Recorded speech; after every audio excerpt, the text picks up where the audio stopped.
Vamos a leer el significado secreto de la Biblia. En el principio creó Dios los cielos y la tierra. La tierra era caos y vacío, y la oscuridad encima del abismo, y el Espíritu de Dios flotaba por encima de las aguas. Y dijo Dios: haya luz. Y hubo luz. Introducción. Cuando estudiamos el Torá, entre paréntesis, Pentateuco, Biblia, debemos entender que todas las palabras del Torá y de todos los otros libros sagrados solo parecen ser palabras asociadas con nuestro mundo. Las palabras, sin embargo, representan objetos espirituales y raíces que no están de ninguna manera relacionadas con nuestro mundo. No debería haber ninguna confusión entre estos conceptos espirituales y los objetos físicos. Tabla de contenido. El significado secreto de la Biblia. Los 7 días de la creación. Noé caminó frente al Omnipotente. El lenguaje de la Cábala. El lenguaje de la música cabalista. El significado secreto de la Biblia. En el principio, Dios creó los cielos y la tierra. La tierra estaba informe y vacía, y las tinieblas cubrían la faz del abismo, y el Espíritu de Dios cernía sobre la faz de las aguas. Y dijo Dios: que se haga la luz, y hubo luz.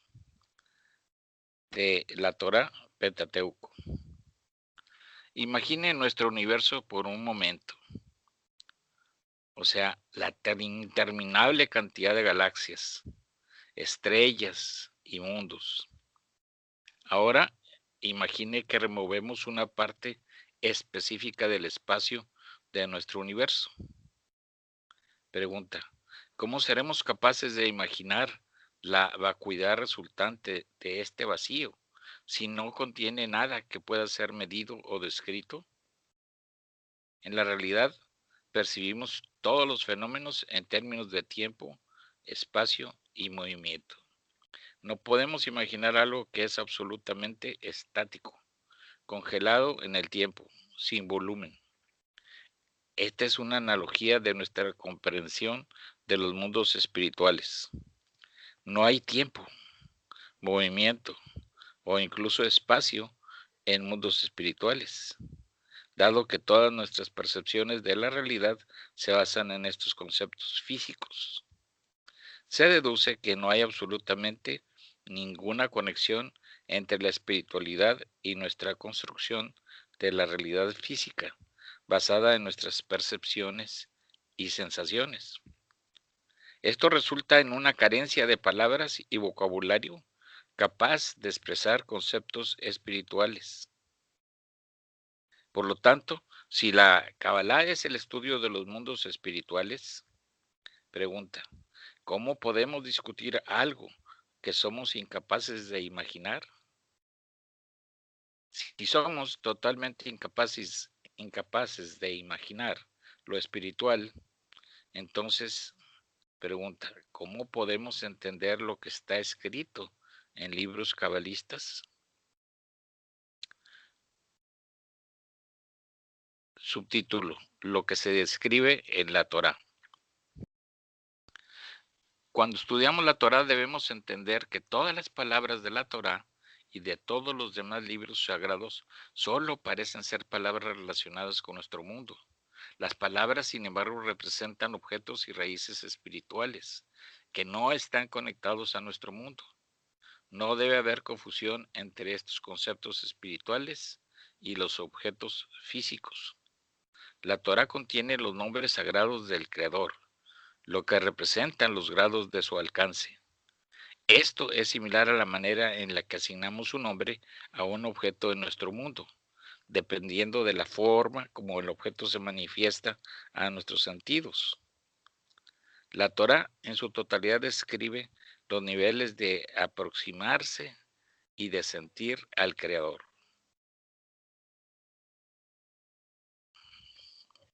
Subtítulo: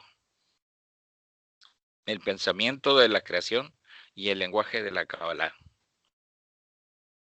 Todos los mundos, incluyendo nuestro mundo y todos los objetos en ellos, están en sintonía con el único pensamiento de la creación, o sea, otorgar placer ilimitado a la criatura, el alma. Este propósito único envuelve toda la creación, de principio a fin. Es este propósito el que determina todos los sufrimientos por los que pasamos en nuestro trabajo interno y su recompensa. Después de la corrección individual, todas las almas se reunirán en una sola alma. El alma no solo recibe un doble placer, o sea, tanto el de sentir el placer como el de complacer al Creador, sino que este placer también se multiplica por el número de almas reconectadas. Entonces, a mayor número de personas que asciendan espiritualmente al trabajar intensamente en sí mismos, más comenzarán a ver la verdadera realidad y sentir los otros mundos. Si bien siguen viviendo en nuestro mundo, son capaces de alcanzar todos los mundos. El lenguaje aparentemente extraño de la Kabbalah se convierte en un lenguaje de acciones, pensamientos y sentimientos, con ideas contrarias a nuestro mundo, que vienen juntas en una sola raíz. Por ejemplo, entre comillas, Jerusalén. En literatura cabalista no se refiere a la ciudad física, sino a ciertas fuerzas espirituales y una concentración de una energía espiritual determinada que tiene un lugar específico en el sistema de los mundos espirituales. Además, partes del cuerpo humano en la Kabbalah, como el Rosh, que significa cabeza, Guf, que significa cuerpo, Jasé, que significa pecho, Pe, que significa boca, Einaim, significa ojos, y así sucesivamente, se refieren a sus raíces espirituales. La palabra Rosh implica la parte de la toma de decisiones del objeto espiritual, mientras que Guf se refiere a la concentración de las funciones ejecutivas. Las descripciones del mundo superior son la manera de describir nuestra alma y los grados de su proximidad al Creador, una sensación crecientemente fuerte del Creador. La Kabbalah divide el alma colectiva en partes y designa a cada parte un nombre específico que corresponde a sus propiedades. Luego describe las acciones de estas partes. Este es el idioma de los sentimientos. No obstante, es preciso y con frecuencia utiliza gráficos, dibujos y fórmulas. La Kabbalah describe la ingeniería del alma. Pregunta, sin embargo, ¿cómo seremos capaces de utilizar nuestro impreciso y limitado idioma para tan precisas investigaciones y descripciones espirituales? Pregunta, ¿cómo puede un lenguaje que nació de una sensación subjetiva de, entre comillas, nuestro mundo, ser utilizado para transmitir una sensación objetiva de lo espiritual? Por ejemplo, la palabra luz, entre comillas, o sea, que es un concepto difícil de comprender. La imaginamos como la luz solar, que no tiene conexión alguna con la luz espiritual. La luz en nuestro mundo puede ser interpretada a sí mismo de otra manera. También podemos usar la palabra en un contexto diferente, como, entre comillas, el alma siente la luz, o, entre comillas, eres como un rayo de luz. Especialmente cuando sentimos satisfacción en nuestro clima, o para referirnos a la claridad de pensamiento de la mente. Si elijo las palabras que coinciden con mis sensaciones, y se las transmito, usted imaginará sus propias sensaciones que, en su opinión, corresponden a mis palabras. Por lo tanto, es necesario que haya una norma común que nos ayude a medir la similitud de nuestras sensaciones evocadas por la misma idea o palabra. Mis sensaciones no son necesariamente idénticas a las suyas, sin embargo necesitan evocar algo similar si se pretende un idioma común. Pero si somos incapaces de expresar con precisión lo que sentimos, entonces, pregunta, ¿cómo podemos utilizar este idioma para describir las categorías espirituales? El mundo espiritual es el mundo de las sensaciones. No hay cuerpos, solo deseo y sus sensaciones. Además, los cabalistas afirman que estas son percepciones absolutas y extremadamente precisas y por ello exigen un lenguaje perfecto y preciso para describirlas. Intente ilustrar una evaluación precisa de su estado de ánimo. Compárelo mediante una gráfica con el estado de ánimo de alguien más y después dele un valor porcentual en comparación a su estado de ánimo de ayer. Trate de expresar todos los matices de sus sensaciones en cifras, indicando cómo su estado de ánimo depende de lo que siente, por ejemplo, ansiedad o cansancio. Trate de dar fórmulas al temor y así sucesivamente. Veremos que en nuestro mundo somos incapaces de medir nuestras sensaciones interiores con precisión.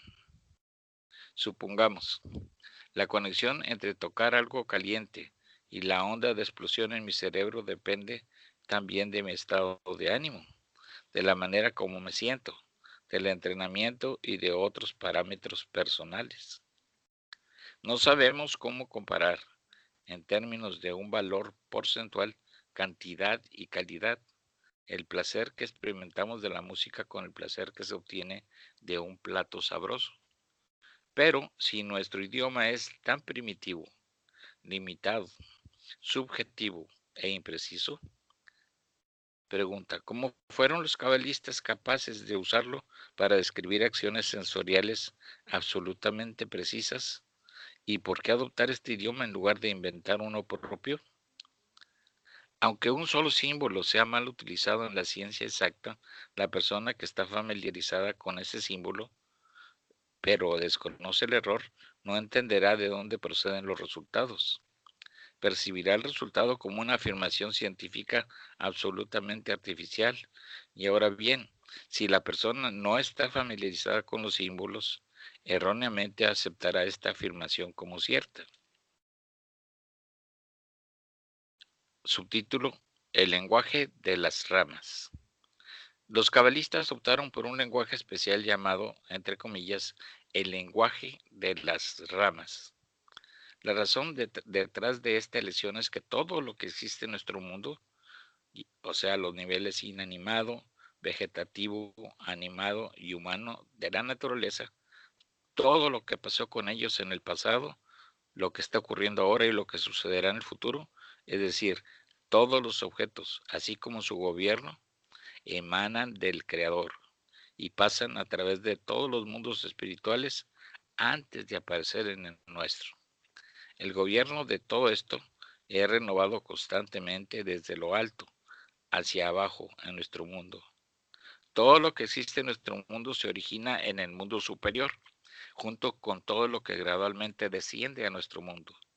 Debido a que todo en nuestro mundo proviene del mundo superior, existe una estricta conexión entre los objetos de nuestro mundo y sus consecuencias, causas y orígenes en el mundo espiritual.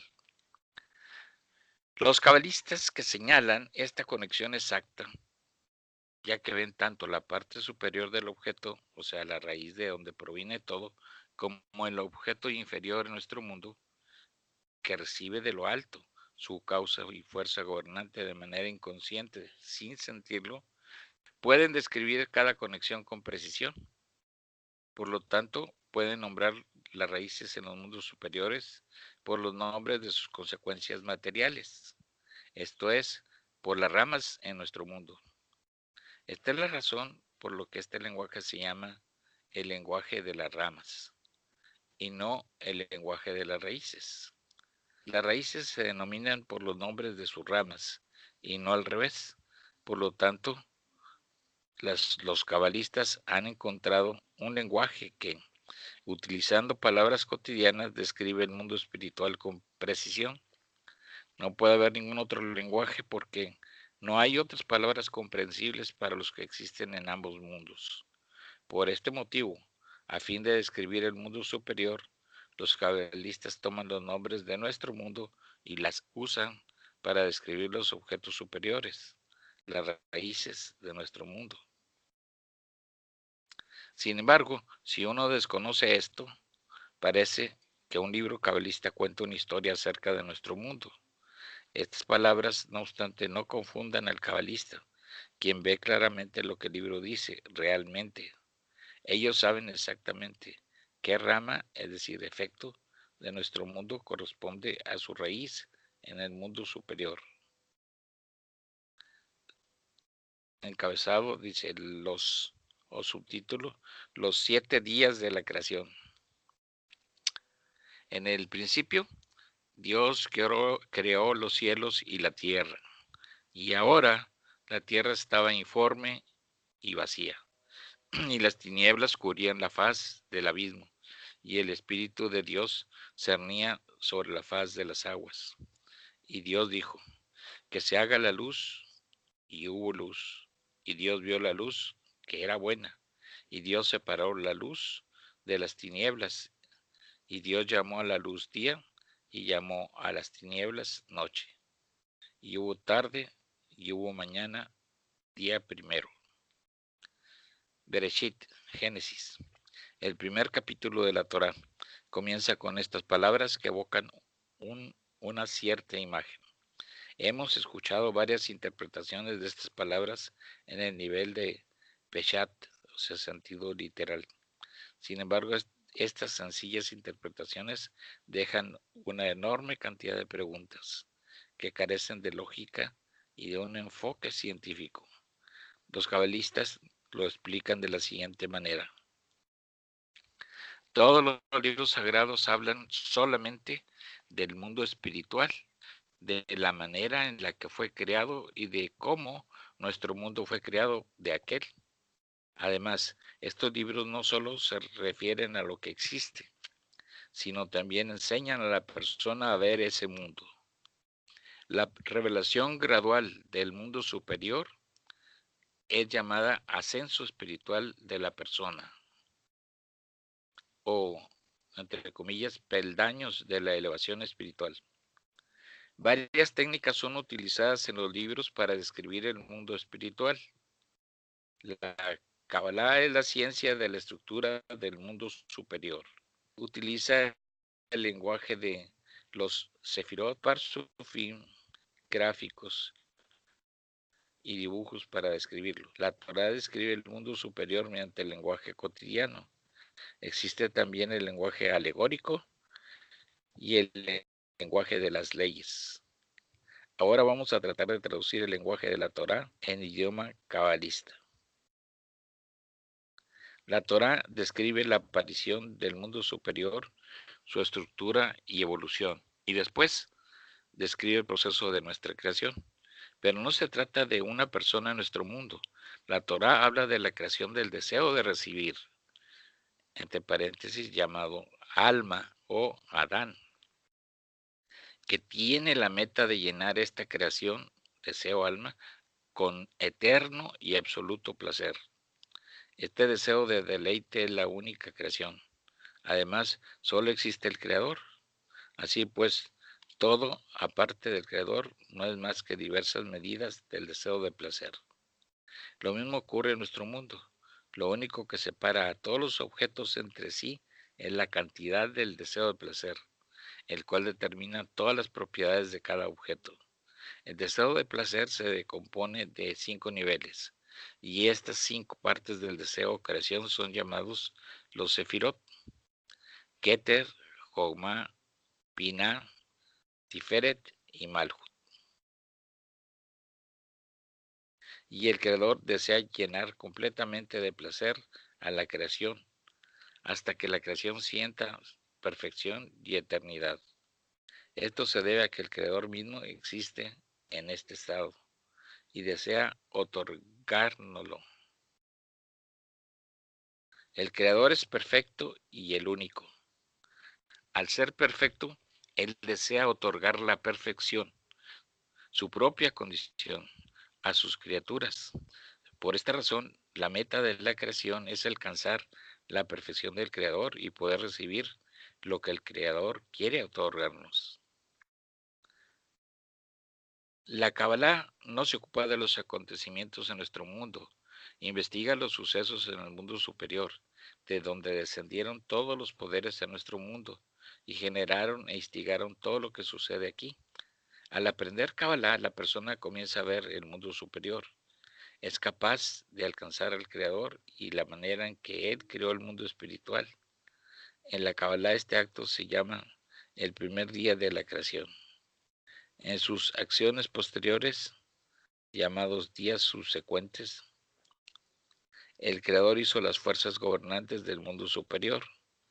En el último acto, el sexto del Creador, el sexto día de la creación, creó a Adán. Ya que Adán fue el acto final del Creador, Él es el propósito de toda la creación.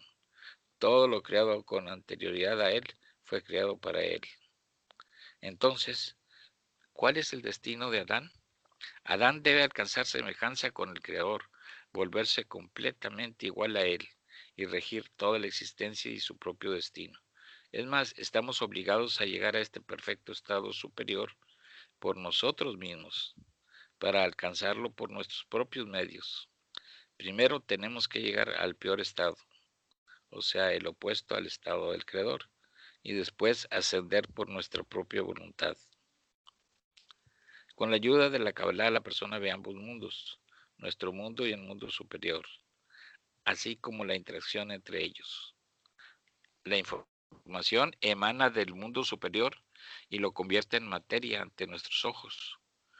Nuestra reacción a esto, que desciende desde lo alto en forma de información, se eleva de nuevo al mundo superior y determina de qué manera nuestro futuro descenderá y se materializará.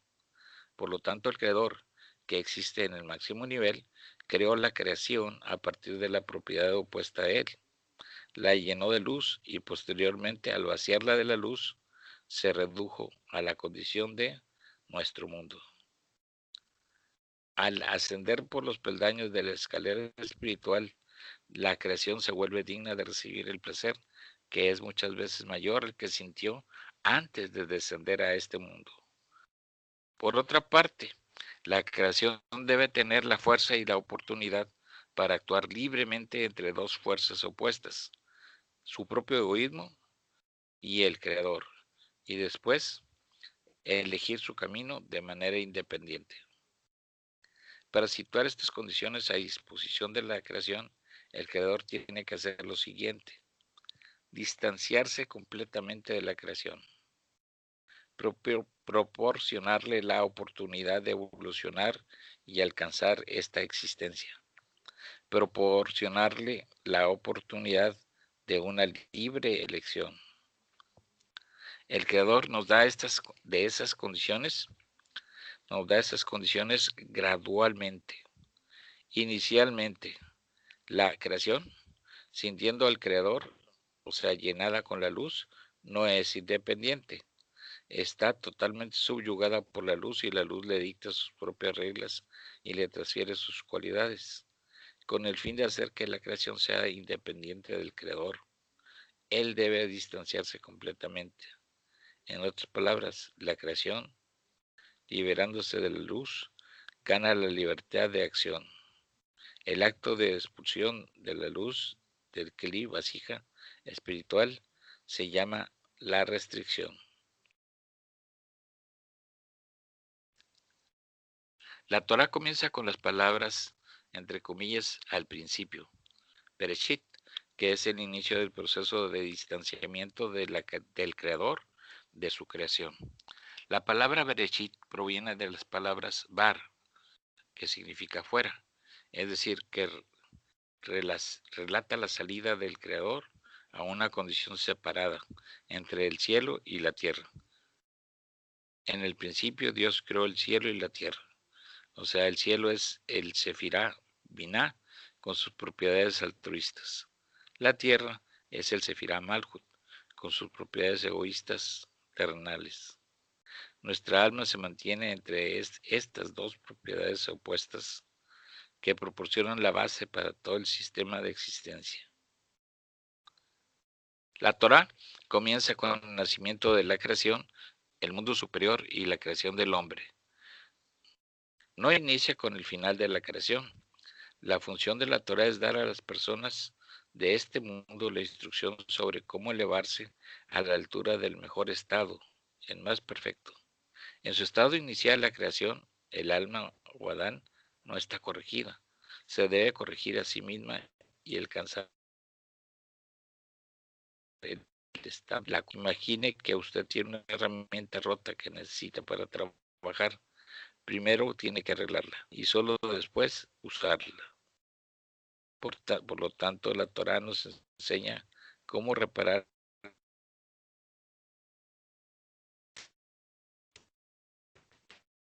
este instrumento. Durante la corrección, la persona existe entre dos mundos, superior e inferior. En el proceso de corrección, el alma obtiene las habilidades, conocimientos y experiencia necesarios, los rituales nuevas. Cuando completo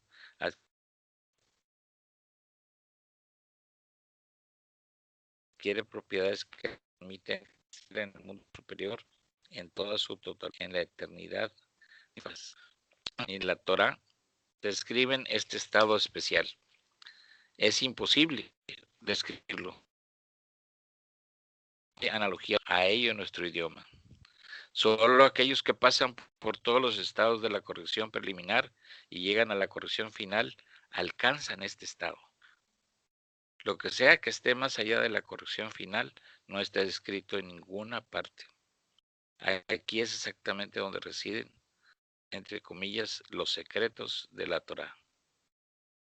Si hay algunas pistas en libros tales como el Zohar y el Talmud, estos estados especiales secretos son llamados Maese, Merkabah y Maese Bereshit. Pero son solo pistas.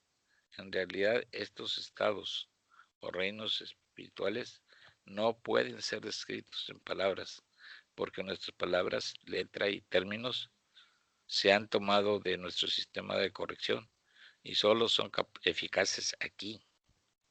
Somos totalmente ignorantes de lo que existe más allá de nuestro sistema de corrección. Y eso no puede ser incorporado a un lenguaje humano y forzado en nuestro sistema de definiciones y creencias. En el principio Dios creó el cielo y la tierra. Se refiere a la realización de dos propiedades, el egoísmo y el altruismo. La propiedad egoísta de, entre comillas, la tierra, se corrige con la ayuda de la propiedad altruista de, entre comillas, el cielo. El proceso de corrección consiste en 7 estados llamados días de la creación. Naturalmente, este nombre es un nombre condicional. No tiene nada que ver con los 7 días en la tierra, ni se refiere al día y la noche, o la luz y las tinieblas en la tierra. Más bien se refiere a los estados y sensaciones espirituales de la persona que atraviesa estas etapas de corrección. Habla sobre el sistema en el que el alma se corrige mientras está en el nivel llamado tierra. Es necesario elevar al alma desde el nivel del Sefirá Malhut a nivel del Sefirá Binah. Esto significa que la propiedad egoísta de Malhut tiene que ser transformada en la propiedad altruista de Binah. Esto puede lograrse por medio de 7 correcciones consecutivas, llamadas, entre comillas, los 7 días de la semana.